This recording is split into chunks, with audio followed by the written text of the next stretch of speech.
Echocardiography is the first-line non-invasive imaging modality for evaluating suspected pulmonary arterial hypertension. While right heart catheterization remains the gold standard for definitive diagnosis, an echocardiogram provides critical data on the structural impact, hemodynamic severity, and right ventricular function.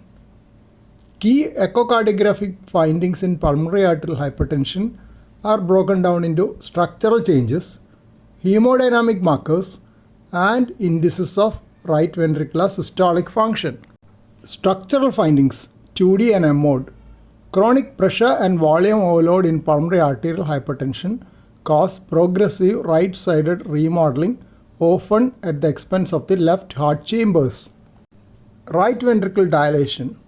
An RV basal diameter more than 41 mm or RV-LV basal diameter ratio more than 1.0 in the apical 4-chamber view.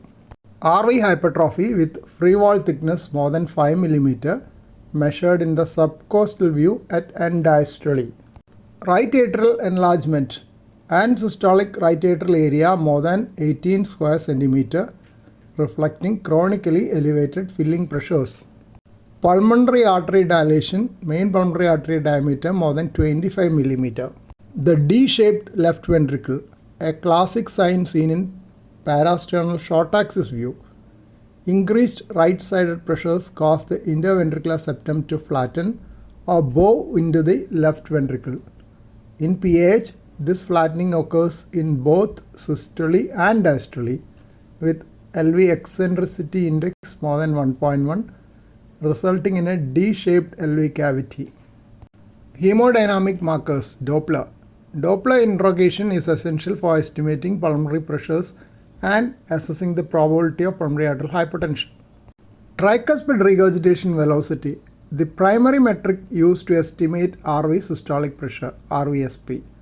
A peak tricuspid regurgitation velocity more than 2.8 meter per second suggests elevated pulmonary pressures.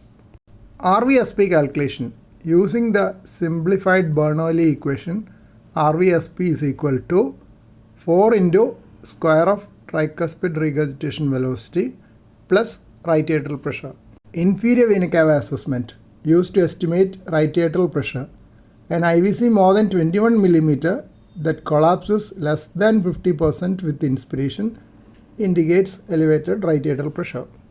Pulmonary artery acceleration time measured using pulsed wave Doppler in the RV outflow tract.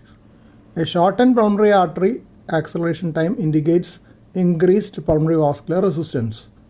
A mid-systolic notch in the Doppler envelope is highly specific for severe pulmonary arterial hypertension.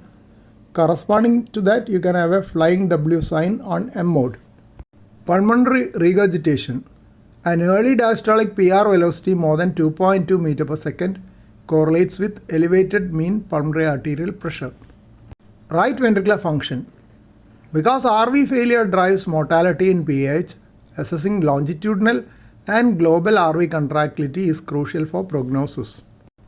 TAPC threshold is less than 17 mm. That is tricuspid annular plane systolic excursion measures longitudinal contraction of RV. It is highly reproducible and strongly correlates with survival.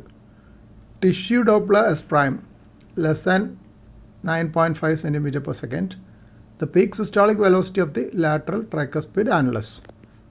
RVFAC less than 35%.